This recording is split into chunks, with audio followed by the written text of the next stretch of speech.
দুনিয়ার জমিনে যে ব্যক্তি অর্থ সহায় সম্পদ, যে ব্যক্তি অনেক সুন্দর রূপবতী গুণবতী বা রূপওয়ালা ব্যক্তি জানারা রয়েছেন, সাদা ব্যক্তি বা কালো ব্যক্তি জানারা রয়েছেন, তাদের কোনো মান মর্যাদা শান শৌকাত আল্লাহর কাছে কোনো গ্রহণযোগ্যতা নাই। আল্লাহর কাছে গ্রহণযোগ্যতা পেয়েছেন ওই ব্যক্তি যিনি তার অন্তরকে, যিনি তার কলবকে, যিনি তার হৃদয়কে পরিষ্কার বানাতে পেরেছেন, যিনি তার অন্তরকে আয়নার মতো বানাতে পেরেছেন, যিনি তার দিলকে, যিনি তার দিলকে নিষ্কলুষ বানাতে পেরেছেন, যিনি তার অন্তরকে পাপ মুক্ত বানাতে পেরেছেন, যিনি তার অন্তরকে গুনাহ মুক্ত জীবন যাপন অতিবাহিত করতে পেরেছেন, ওই ব্যক্তি আল্লাহর কাছে প্রিয়। হোক না সে ব্যক্তি দরিদ্র, হোক সে ব্যক্তি গরিব, হোক না সে ব্যক্তি দেখতে কদাকার কুৎসিত, হোক না সে ব্যক্তির গায়ের রং অনেক নিকৃষ্টপূর্ণ, ফের ভি ওই লোকটাই আল্লাহর কাছে অনেক মর্যাদাপূর্ণ। বলুন সকলে সুবহানাল্লাহ। সম্মানীয় হাজিরানে মজলিস, মনে রেখে দেওয়ার দরকার, আমার আল্লাহ পাক রব্বুল আলামিন কোরআন শরীফের মধ্যে জানিয়েছেন, হে ঈমানওয়ালা মুসলমান মনে রেখে দিন, আল্লাহ পাক রব্বুল আলামিন বলেন, দুনিয়াতে আমি যত আমার বান্দা বান্দিকে সৃষ্টি করেছি, আমি আল্লাহ পাক রব্বুল আলামিন আমি আমার কোন বান্দাদের ধন দৌলতের দিকে লক্ষ্য করি না, আমি কারোর টাকা পয়সার দিকে লক্ষ্য করি না, কার শ্রুতি কত সুন্দর হয়েছে এটা আমি আল্লাহ লক্ষ্য করি না, কার রূপ আর রং কত সুন্দর হয়েছে এটা লক্ষ্য করি না, বরং নবী হাদিসের মধ্যে জানিয়েছেন, ওয়ালাকিন ইয়ানজুরু ইলা কুলুবিকুম ওয়া আ'মালিকুম, বরং আল্লাহর একজন বান্দা যখন তার দিলকে মজবুত বানাতে পেরেছেন, তার অন্তরকে খোদাভীরু বানাতে পেরেছেন, তার আমলগুলো কর্মগুলো আল্লাহ সন্তুষ্টির কাজ হিসাবেই তিনি বানাতে পেরেছেন, ওই ব্যক্তি আল্লাহর কাছে অধিক প্রিয়তা অর্জন করতে পারবেন। আর একবার মন খুলে পড়ুন সুবহানাল্লাহ। কোরআন পাকের অন্য জায়গাতে আল্লাহ বলেন, ইয়াউমা লা ইয়ানফাউ মালু ওয়ালা বানুন ইল্লা মান আতাল্লাহা বিকলবিন সালিম, যেদিন কিয়ামত সংগঠিত হবে, কিয়ামত যেদিন সম্মুখে উপনীত হবে, কিয়ামতের ময়দানে সেদিন চলবে না লা ইয়ানফাউ মালু ওয়ালা বানুন, সেদিন কোন প্রকার কেনা বেচা চলবে না, ব্যবসা বাণিজ্য চলবে না, এবং সেদিন কোন সন্তান সন্ততিও উপকার সাধন করে দিতে পারবে না। কেবলমাত্র উপকার সাধন করে দিতে পারবেন যদি কিনা ইল্লা মান আতাল্লাহা বিকলবিন সালিম, আল্লাহর কোন বান্দা যদি নিষ্কলুষ অন্তর নিয়ে যেতে পারে, নির্ভেজাল অন্তর যদি আল্লাহর কাছে নিয়ে যেতে পারে, পাপ মুক্ত অন্তর যদি আল্লাহর কাছে নিয়ে যেতে পারে, তাহলে ওই ব্যক্তি আল্লাহর কাছে প্রিয়তা অর্জন করতে পারবে, সে ব্যক্তি আল্লাহর কাছে মর্যাদাপূর্ণ অর্জন করতে পারবে। তবেই তিনি আল্লাহ পাক রব্বুল আলামিনের সব থেকে রহমতের প্রাইজ, পুরস্কার, নিয়ামত সেই জান্নাতে সে ব্যক্তি প্রবেশ করতে পারবে।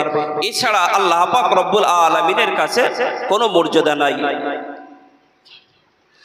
সম্মানীয় শ্রোতা মণ্ডলী, মনে রাখুন, ওগো ঈমানদার ঘরের সন্তান, মনে রেখে দেওয়ার দরকার, আল্লাহ পাক রব্বুল আলামিন আমাদেরকে মানব রূপ দান করে দুনিয়ার জমিনে প্রেরণ করেছেন। আশরাফুল মখলুকাতের মধ্যে আল্লাহ পাক রব্বুল আলামিন যা কিছুকে তিনি সৃষ্টি করেছেন, সমস্ত সৃষ্টির মধ্যে আল্লাহ পাক রব্বুল আলামিন মানব নামীয় দুপ্রিয় প্রাণীকে আল্লাহ তাআলা মনোনীত করেছেন। কোরআন পাকের একাধিক জায়গাতে একাধিক ভাবে আল্লাহ তাআলা বর্ণনা দিয়েছেন। কোথাও বলেছেন ওয়ালাকাদ খালাকনাল ইনসানা মিন সুলালাতিন মিন তিন, আবার কোন জায়গাতে আল্লাহ বলেছেন ওয়ালাকাদ খালাকনাল ইনসানা মিন সলসালিম মিন হামাইম মাসনুন। আরো বিভিন্ন জায়গায় ভিন্ন রকম ভাবে আল্লাহ তাআলা মানব সৃষ্টির কথা আল্লাহ তাআলা বলেছেন। আল্লাহ পাক রব্বুল আলামিন বলেছেন, মানবকে সুন্দর পরিকাঠামো দিয়ে আমি আল্লাহ তাআলা বানিয়েছি, মানবকে জমিনের শুষ্ক মাটি থেকে আমি আল্লাহ তাআলা বানিয়েছি, মানবের আকৃতিটাকে আমি আল্লাহ পাক রব্বুল আলামিন সুন্দর করে বানিয়ে দিয়েছি। যে আল্লাহ পাক রব্বুল আলামিন স্বয়ং নিজে বলেছেন যা কিছুকে আমি আল্লাহ তাআলা সৃষ্টি করেছি, সেই মানবকে আমি আল্লাহ পাক রব্বুল আলামিন সকল সৃষ্টির মধ্যে যে মানবকে আল্লাহ প্রাধান্য দিয়েছেন, সেই মানবকেই তো আল্লাহ পাক রব্বুল আলামিন এই মানবের জন্যই তো আল্লাহ প্রস্তুত করে রেখে দিয়েছেন জাহান্নাম।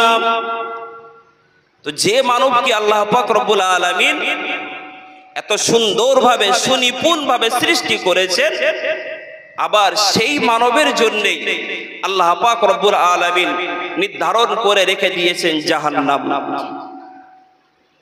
কোরআন পাকের অন্য জায়গাতে আল্লাহ তাআলা বলেন, ওয়ালাকাদ জারানা লিজাহান্নামা কাসীরাম মিনাল জিন্নি ওয়াল ইনসি লাহুম কুলুবুল লা ইয়াফকাহুনা বিহা। কিয়ামতের মহা ময়দানে জাহান্নাম চাইবে যে আল্লাহ আমার খালি উদরকে ভর্তি করে দেন, খালি উদরকে পূর্ণ করে দেন। তো কি দ্বারা পূর্ণ করা হবে? তো শেষমেশ যেটা বোঝা যাচ্ছে, তিন শ্রেণীর জিন আর ইনসানকে দিয়ে জাহান্নামের খালি উদরকে ভর্তি করা হবে। এক নম্বরে বলা হলো লাহুম কুলুবুল লা ইয়াফকাহুনা বিহা ওয়া লাহুম আযানুল লা ইয়াসমাউনা বিহা ওয়া লাহুম আ'ইউনুল লা ইউবসিরুনা বিহা। এই তিন শ্রেণীর লোকজনকে দিয়ে আল্লাহ পাক রব্বুল আলামিন জাহান্নামের খালি উদরকে ভর্তি করবেন। সহজ ভাষায় যদি সহজ অর্থই যদি বলি, সহজ তরজমায় যদি বোঝাতে চাই, এক নম্বরে আল্লাহ বলেছেন আমি বান্দাকে বুঝার জন্য একটা মন দিয়েছি, দিল দিয়েছি, অন্তর দিয়েছি। মানুষ ভালো মন্দ সবকিছুকে বুঝে সুঝে না বুঝার মতো যারা জীবন অতিবাহিত করে, পরে আল্লাহ বললেন আমি তাদের কান দিয়েছি সঠিকটা ভালো আর মন্দ শুনি আর বুঝে পথ চলার জন্য। তারা সঠিকটা শোনার পরেতেও না শোনার মতো অবস্থা দেখিয়ে চলে। পরে আল্লাহ বললেন আমি মানুষের দুইটি করে চোখ দিয়েছি সত্য জিনিসকে চোখ দিয়ে দেখে বুঝে নেওয়ার জন্য, কিন্তু মানুষ চোখ দিয়ে দেখার পরেতেও এর পরেও মানুষ না দেখার মতো অভ্যাস রেখে দুনিয়ার জীবন অতিবাহিত করে। আল্লাহ তাআলা এদের সম্পর্কে বললেন উলাইকা কাল আনআম, এরা হচ্ছে চতুষ্পদ জন্তু আর জানোয়ারের সমান। বলুন সকলে নাউজুবিল্লাহ। হে ইমানদার সম্প্রদায়, মনে রাখার দরকার যে আল্লাহ পাক রব্বুল আলামিনকে মানুষের লকাব দিয়েছেন আশরাফুল মখলুকাত। যে আল্লাহ পাক রব্বুল আলামিনকে সমগ্র সৃষ্টির উপরে প্রাধান্য দান করেছেন, সেই আল্লাহ পাক রব্বুল আলামিন একজন মানুষের বিষয়েই তিনি সার্টিফিকেট দিচ্ছেন উলাইকা কাল আনআম, এরা হচ্ছে চতুষ্পদ জন্তু আর জানোয়ারের সমান। বরঞ্চ না না না, পরে আল্লাহ পাক রব্বুল আলামিন জানিয়েছেন বালহুম আদাল, তার থেকেও নিকৃষ্ট। উলাইকা হুমুল গাফিলুন, এরাই হলো দুনিয়ার জমিনে গাফেল। হে ইমানদার আল্লাহওয়ালা বান্দা বান্দি, এখন তো নিজের অন্তরের কাছে প্রশ্ন করার দরকার রয়েছে। আমি একজন ব্যক্তি, দুনিয়ার জমিনে আমরা অবস্থান করেছি বটে, আল্লাহ পাক রব্বুল আলামিন আমাদের যে আদেশ দিয়েছেন, আল্লাহ তাআলা যে নিষেধ আমাদেরকে করেছেন, আমরা সেই আদেশ আর নিষেধের কতটা মান্যতা দিতে পারছি? যদি আল্লাহর আদেশ আর নিষেধের মান্যতা দিয়ে চলতে পারি, তবেই তো আমরা আল্লাহর কাছে আশরাফুল মখলুকাত হিসেবে পরিচালিত হতে পারলাম। অন্যথায় তো উলাইকা কাল আনআমি বাল হুম আদাল, একটা চতুষ্পদ জন্তু আর জানোয়ারের থেকেও তো নিকৃষ্ট হয়ে গেলাম। ও কথাটা বুঝাতে পারছি কিনা একটু বুঝে নিতে হবে। যদি আমরা আল্লাহ দিত হুকুমগুলো সঠিকভাবে পালন করে চলতে পারি এবং আল্লাহর নিষেধগুলোকে যদি বর্জন করে চলতে পারি, তবেই তো আল্লাহর কাছে আশরাফুল মখলুকাত তথা সৃষ্টির শ্রেষ্ঠ মানব হিসাবেই আল্লাহর কাছে আমরা প্রাধান্য লাভ করতে পারি। অন্যথায় যদি আল্লাহ দিত হুকুমগুলোকে যদি আমরা লস্যাৎ করে দিয়ে চলি, আমাদের মন গড়া জীবন যদি চালিয়ে নিয়ে যাই, তাহলে অবশ্যই মনে রাখতে হবে আমরা তো সেই চতুষ্পদ জন্তু আর জানোয়ারের সমান হয়ে গেলাম। যদি আমরা ভাবি দুনিয়ার জমিনে কত ধরনের চতুষ্পদ প্রাণী রয়েছে, নিকৃষ্ট চতুষ্পদ প্রাণীও রয়েছে, যদি একবার ভাবি সেই সমস্ত প্রাণীদের থেকেও নামে আশরাফুল মখলুকাত হলেও তার থেকেও তো আমি আর আপনি নিকৃষ্ট। তাহলে মানব রূপ নিয়ে দুনিয়ার জমিনে যারাই মানুষের মতো বেঁচে রয়েছি, দু চোখে মানুষ দেখা গেলেও সব কিন্তু মানুষ নয়। যদি মানুষ হয়ে থাকতো তাহলে আল্লাহ তাআলা এই বাণী কোরআনের মধ্যে অন্তত দিতেন না। আল্লাহর ঘরে সফর একটি স্বপ্ন, আর সেই স্বপ্ন পূরণে আপনার নির্ভরযোগ্য সঙ্গী আল আমিন আল মাদিনা ট্যুর অ্যান্ড ট্রাভেলস। আমরা দিচ্ছি স্বল্প খরচে, প্রতারণামুক্ত এবং মানসম্মত হজ ও ওমরা পরিষেবা। আমাদের সাথে থাকলে আপনার যাত্রা হবে নিরাপদ, আরামদায়ক এবং দুশ্চিন্তামুক্ত। অভিজ্ঞ মুআল্লিম ও গাইডের সহযোগিতায় আপনি পাবেন সম্পূর্ণ সহায়তা। থাকছে আরামদায়ক ফ্লাইট, উন্নত মানের হোটেল বুকিং, নির্ভরযোগ্য পরিবহন এবং মক্কা মদিনার পবিত্র স্থানসমূহের বিশেষ জিয়ারত সুবিধা। প্রতিশ্রুত খরচেই সব সেবা প্রদান করা হয়, কোনো লুকানো চার্জ নেই। আমাদের লক্ষ্য একটাই, আল্লাহর অতিথিদের সর্বোত্তম সেবা দিয়ে আপনার হজ ও উমরা সফরকে করে তোলা স্মরণীয়, সহজ ও ইবাদতময়। আজই যোগাযোগ করুন আল আমিন আল মাদিনা ট্যুর অ্যান্ড ট্রাভেল।